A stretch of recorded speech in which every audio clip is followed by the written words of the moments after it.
Hey guys, this is Northville Tech. In this video, we're going to learn how to find Aspiration account number and routing number.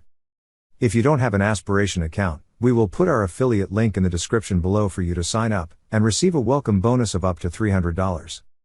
But if you already have an account, just open the website, then click Sign In. Now, log in with your email and password. Once you're logged in, you will see your avatar icon at the top right corner of the screen. Click on the avatar icon. Then an option for settings will appear. Click on Settings. On this page, you will see a section for account preferences. Beside it, you will see an option that says Account Info. Click on Account Info.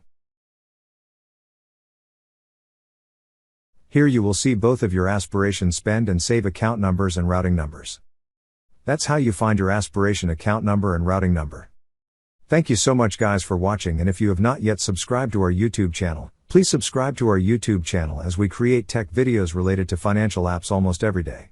Also check out our website northvilletech.com for great tech articles, and our recommended resources in the description below for various sign-up bonuses.